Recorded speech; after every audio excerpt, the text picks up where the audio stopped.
Muy veleidosa estará la sociedad chilena, muy voluble. Incluso los más críticos dirán, está frívola la sociedad chilena. Pero eso, lo veleidoso o voluble, no pueden alcanzar a explicar la caída violenta que en tan pocos días, poco menos de 60 días, ha tenido la aprobación del presidente Gabriel Boric. Es que los jóvenes lo quieren todo rápido, es que el ritmo de las redes sociales ha exacerbado las pulsiones, los impulsos, es que nadie está dispuesto a esperar, es que todos lo quieren todo ahora, es que vivimos en vértigo de satisfacciones y consumo, y la política es una fuente de consumo más, dicen otros. Puede ser, todo eso puede ser, pero es insuficiente. Insuficiente para explicarlo, porque el presidente Gabriel Boric encarna a los jóvenes y ahí no tiene otro líder rival, no tiene competencia, y porque ha dicho que su programa de gobierno y la nueva constitución son una sola cosa, y ustedes recordarán, en el plebiscito de entrada del proceso constitucional tuvo un voto favorable abrumador de un 78%, y más encima hace poco, nunca un candidato presidencial, nunca en la historia de Chile había sido tan votado. ¿Qué pasa? ¿Es que los chilenos somos capaces de traicionar nuestras convicciones y lo expresado en un voto así de rápido, sin siquiera dar la oportunidad para gobernar? La pregunta no es ociosa, porque en el sistema nuestro el presidente es el gobierno. Si le va mal al presidente, no hay vuelta, le va mal a todo el Ejecutivo. Hay una explicación, yo diría, numérica y otra incluso más profunda. La numérica. En la primera vuelta, votando solo el 47,34% de los ciudadanos con derecho a voto, Gabriel Boric obtuvo solo, recordémoslo, el 25,83% de los votos. Le voy a repetir la cifra, 25,83% primera vuelta. Fue superado por 2 puntos prácticamente por José Antonio Kast. Digámoslo así, ese limitado 25,83% son los verdaderos adherentes de Gabriel Boric. En la encuesta Criteria, la última, tiene una aprobación del 31% frente a una desaprobación del 58%. En la encuesta Pulso Ciudadano tiene una aprobación del 24,2% y una desaprobación del 57,8%. En la última encuesta Plaza Pública Cadem, 45% aprueba y 53% desaprueba al presidente. Perdón, 35% aprueba y 53% desaprueba. Conclusión, el presidente tiene el apoyo de quienes lo votaron esencialmente en primera vuelta, los que votaron por él y lo prefirieron antes que otro cuando había muchas alternativas. Y se le fue gente, claro, se le fue la gente que en la segunda vuelta era anti-Kast y que logrado el objetivo de que Kast no salió como presidente, abandonaron también al Frente Amplista. Pero posiblemente esta sea la razón menos importante. Siempre un presidente, principalmente en el inicio de su mandato, podrá encantar, seducir, brillar, ampliar su base electoral, tomar decisiones que hagan sentido a grandes mayorías. Siempre podrá hacer eso. Pero aquí eso no ha sucedido. El presidente se ha encogido, jibarizado, empequeñecido. ¿Qué ocurre con el presidente?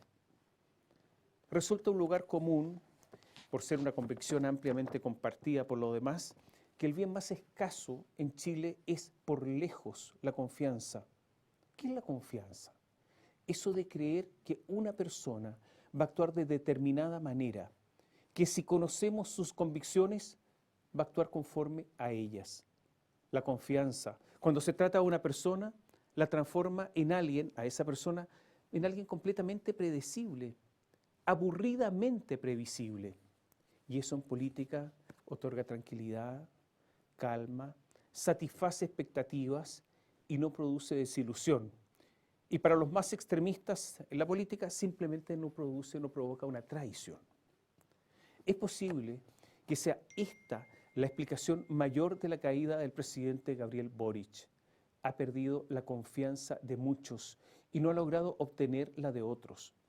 En un país donde, repetimos, la confianza es escasa, tenerla es de un valor enorme y no tenerla es caer en la especie de marasmo en que se encuentran nuestras instituciones. ¿Por qué ha sucedido todo esto? Yo diría por una mezcla de inconsecuencia y de falta de sentido común. Eso, por ejemplo, dar explicaciones que todos sabemos que no son aceptables. Cuando el presidente Boric era diputado, se opuso al cuarto retiro de los fondos de las AFP. Pocos días después, ese mismo diputado Boric, cuando creyó que el viento ciudadano estaba a favor, cambió de posición sin dar ninguna explicación y votó a favor. Era candidato y el cambio se entendió entonces en clave electoral, pero no en clave de principios. Ya presidente, se opuso al quinto retiro, esgrimiendo los argumentos que desechó para el cuarto, y después apoyó un quinto retiro, pero acotado, olvidando de nuevo los argumentos en contra. Lo peor es que pretendía además un quinto retiro focalizado, exactamente lo que siempre se criticó a la derecha. El presidente ha sido un entusiasta partidario de la ley de indulto, mejor dicho, técnicamente, de amnistía, para las personas que hubiesen cometido delitos después del estallido social. Pero ahí hubo delitos claros, hubo hartos ladrones de ocasión, de aquellos que se aprovechan de las circunstancias de caos y desorden para robar, hubo hartos ladrones con antecedentes pasados. Explicación del presidente: había habido muchas personas en prisión preventiva excesivas, demasiado largas. La explicación era falsa, porque se pretendía amnistiar a todos, a los que pudieron haber estado en la cárcel de forma excesiva, a los que estuvieron poco tiempo, a los que no estuvieron nunca en la cárcel y a los que ni siquiera se han descubierto que cometieron delitos. La explicación no solo es falsa, sino que también es ofensiva, ya que imputa a fiscales y jueces por algo que no siempre ocurrió en miles de casos. El problema es que ahora debe lidiar con la delincuencia y dice que hay que actuar y llama a un acuerdo nacional en materia de seguridad pública. Un acuerdo nacional mientras simultáneamente se tramita la ley de amnistía, pero si esto no calza ni pega. El día en que asumió el gobierno, decidió de inmediato, ese mismo día, retirar el requerimiento por ley de seguridad del Estado en 139 casos. Explicación. Esta es la explicación que se dio, textual. La ley permite la persecución injusta e injustificada. El problema es que ni el mismo gobierno se creyó por esa misma ley en contra de los camioneros. Es legítimo pensar una u otra cosa de esa ley, estar en contra o a favor. Yo, por ejemplo, creo que no se debería aplicar la ley de seguridad del Estado nunca. Lo que no es aceptable es que solo para algunos casos sea injusta, para algunos casos sea una ley persecutoria y en otros casos no. A la hora en que hacemos esta columna hay escasez de combustible por la ilegal toma de accesos a la refinería Biobío de NAP y del puerto de San Vicente. En estos momentos hay largas colas de automovilistas frente a las estaciones de servicio y ya hay escasez. El gobierno dice, ahora en estos instantes, no sé qué dirán algunas horas más, que está pensando en aplicar la ley. Se lo confieso. Por razones de estándares en materia penal, yo soy contrario a usar esta ley, pero el gobierno no debe, dependiendo del día, dependiendo de quiénes la violan, dependiendo del humor con que se levantan un día, aplicarla o no, porque esto es pura inconsecuencia. Se decidió en la Araucanía no seguir con el estado de excepción constitucional, el estado de emergencia, pero sí se decidió seguir por un tiempo con ese estado de emergencia en el norte de nuestro país para enfrentar la inmigración.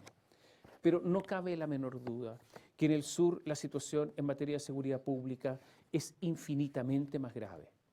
Se trata de que, más allá de alguna limitación de algún derecho, de no sacar a los militares en la macrozona sur. Esa era la idea. Al poco andar, y ante el incremento de incendios, balazos, de muertes, porque solo este año ya van 9 muertos, que pasaron unos días, pocos días, en que en el gobierno se dieron cuenta de lo evidente, o sea que hay un descontrol. El descontrol viene hace tiempo, por lo demás. Entonces, pensaron en los militares. Pero como habían prometido a organizaciones mapuches que no habría estado de excepción, comenzaron a hablar, y esto es textual, de un estado intermedio, con militares, lo que no querían, pero sin estado de excepción constitucional para cumplir con la palabra empeñada. O sea, todo raro. una especie de limbo. La explicación: resguardar la infraestructura crítica, o sea, resguardar puentes, puertos, caminos, diques, represas, estaciones, líneas férreas. Pero si es lo mismo que había propuesto el gobierno anterior de Sebastián Piñera y al que se habían opuesto ¿quiénes? Gabriel Boric, Giorgio Jackson, Camila Vallejo, entre otros.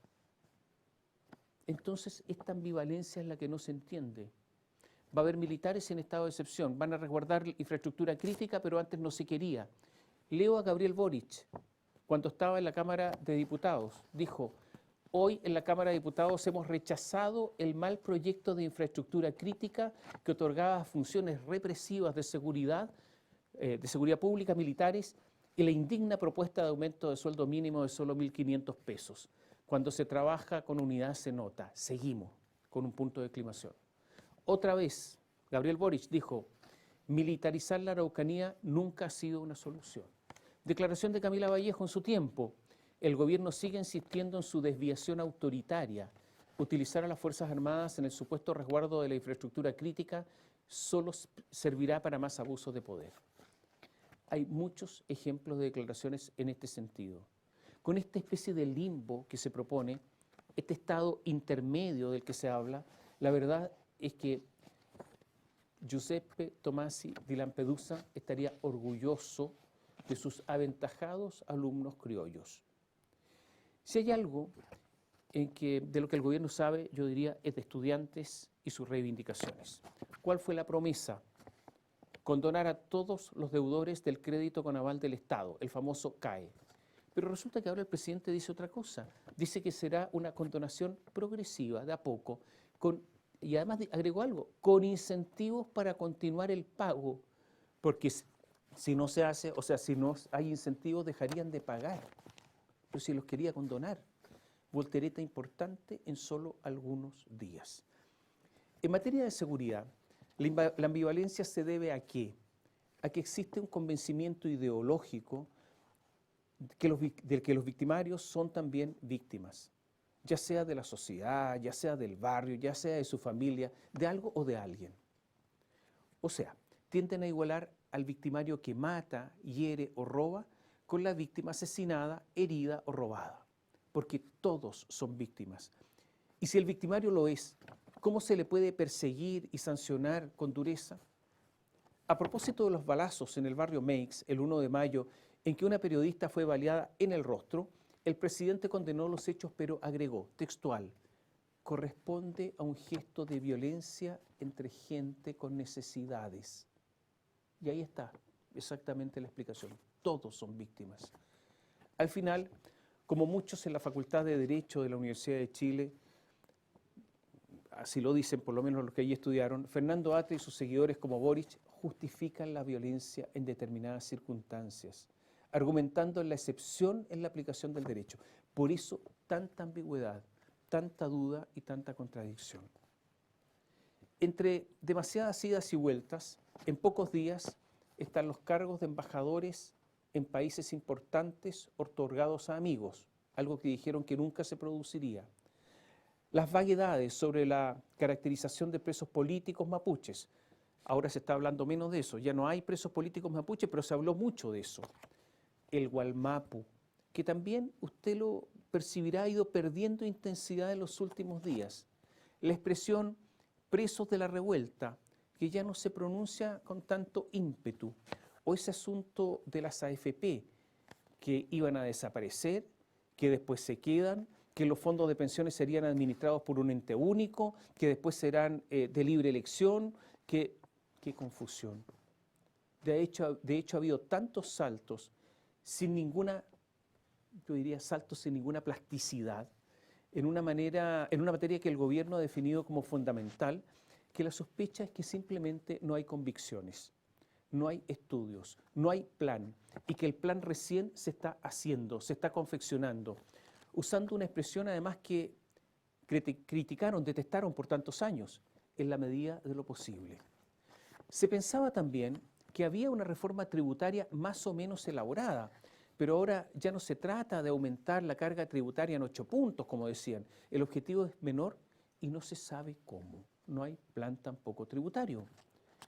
Y otra cosa, el gobierno de Gabriel Boric no ha propuesto nada para desconcentrar la economía, para mejorar la competencia, para combatir los abusos de posición dominante, para terminar con las distorsiones que grandes empresarios introducen en los mercados, para establecer que un chico tenga alguna posibilidad, si lo hace bien, de llegar a ser grande. En esta parte se parece tanto, pero tanto a la vieja concertación. Y la solución es una fórmula súper añeja, propia del siglo XX, más Estado, solo más Estado. Uno bien ineficiente y con hartas regalías. Todo esto es mucho en muy poco tiempo. Está bien, es verdad que todos los políticos prometen para ganar votos, pero lo que se dijo es que esta generación, este gobierno era distinto, que habría un antes y un después, que esto era otra cosa. Mientras todo esto ocurre, en la derecha, en forma bien tonta, se frotan las manos, tan alegres. Creen que ganará el rechazo en el plebiscito y que el gobierno está condenado al fracaso y que la ciudadanía volverá a confiar en ellos, en la derecha. La verdad es que mientras más hagan campaña, más la gente votará por el apruebo en el plebiscito.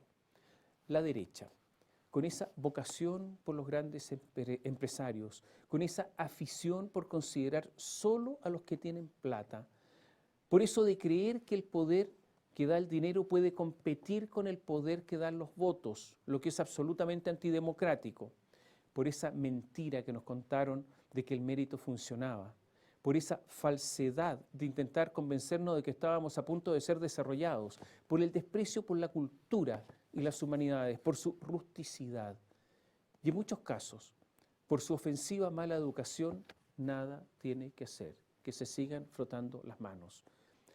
Se frotan las manos porque no entienden que el gobierno de Gabriel Boric, aunque gane el rechazo, tiene posibilidad de conducir el país y que los cambios son inevitables. Naturalmente que será un gobierno de Boric que debería dejar ser ayudado, porque si no es imposible. Toda acción restauradora de la derecha, aunque sea por voluntad popular, será solo un mero paréntesis en una época de cambios generacionales. La derecha cree que como está tiene posibilidades. Pues bien, así como está, podrá ganar un gobierno, pero posibilidades no tiene ninguna. Porque este es el drama del país. Un gobierno como el de Boric que cae y una derecha que no sirve. El proceso social, el proceso revolucionario, el proceso de cambios sigue sin conducción.